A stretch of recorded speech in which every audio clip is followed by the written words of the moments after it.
दोस्तों, आज हमारी कहानी है नगीना ने मजदूर की गर्दन पर तलवार क्यों रखवा दी। मालकिन नूर जहां ने सहारा लेने के लिए आए सभी लोगों के बारे में थोड़ी थोड़ी जानकारी हासिल करने के बाद में मजदूर को अपनी कहानी सुनाने के लिए कहा।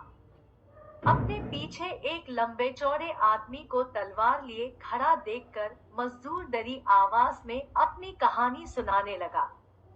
उसने कहा कि मैं इस घर में दूसरे लोगों से पहले आया था, लेकिन मेरा इरादा बिल्कुल भी गलत नहीं है। मैं बस हर रोज की तरह सुबह सुबह काम की तलाश में बाजार के लिए घर से अपनी टोकरी लेकर निकला था। बाजार पहुंचने के बाद अपना खर्च निकालने के लिए मैं इधर उधर काम ढूंढने लगा। तभी वहां आपकी बहन नगीना मुझे दिखी। जैसे ही मैंने उनकी तरफ देखा, उन्होंने मुझे इशारे से बुलाया। मैं भी काम की उम्मीद में उनके पास चला गया। फिर नगीना ने मुझे कुछ सामान दिया और अपने साथ चलने के लिए कहा। वो मुझे सबसे पहले एक जूस बेचने वाले के पास लेकर गई। उससे उन्होंने काफी देर तक बातें की और मैं बाहर खड़ा उनका इंतजार करता रहा। कुछ देर बाद नगीना ने जूस बेचने वाले से काफी सारा जूस खरीदा और मुझे उसे उठाने को कहा। उस जूस को जैसे ही मैंने उठाया, उन्होंने मुझे आगे चलने को कहा। फिर नगीना मुझे सब्जी बेचने वाले के पास ले गई। उससे नगीना ने काफी देर तक सब्जियों का दाम ठीक लगाने को कहा और फिर वहां से खूब सारी सब्जियां खरीद ली। उन सब्जियों को भी मैंने कंधे पर उठा लिया। उसके बाद नगीना मुझे वहां से फल बेचने वाले के पास ले गई। उससे भी कई सारे फल खरीदे और मैंने उन्हें भी उठा लिया। फिर सारा खरीदा हुआ सामान लेकर नगीना मुझे मांस बेचने वाले के पास लेकर गई। उससे भी खरीदारी करके नगीना ने कहा कि ये सब कुछ तुम्हें मेरे घर लेकर चलना है।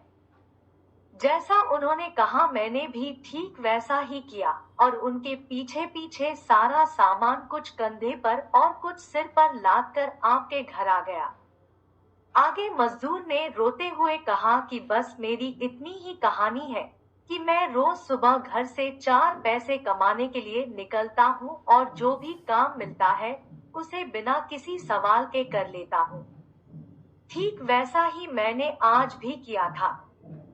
बस आज के दिन मुझे आपकी बहन ने काम दिया और उनका कहा सारा काम मैंने किया। इसके बदले में मुझे यहाँ कुछ देर रहने को कहा गया और सभी ने सम्मान व आदर दिया। मुझ गरीब को इससे ज्यादा क्या चाहिए।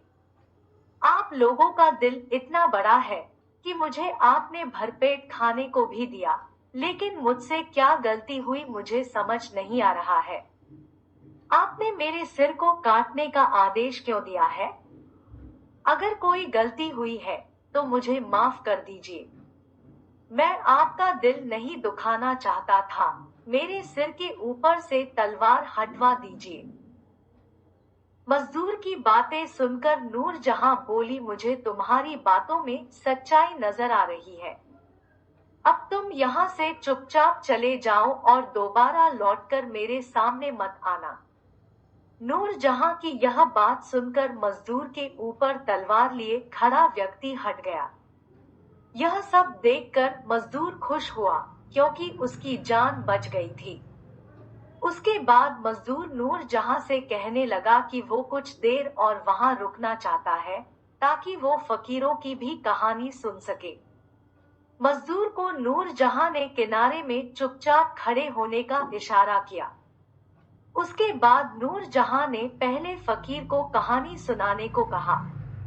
पहले फकीर की क्या कहानी है जानने के लिए हमारी आने वाली कहानी सुने। दोस्तों, कहानी अच्छी लगी हो तो चैनल को लाइक, शेयर और सब्सक्राइब करें। आपके एक सब्सक्राइब से हमें बहुत खुशी मिलती है। दोस्तों, फिर मिलेंगे एक नई कहानी के साथ। नमस्कार।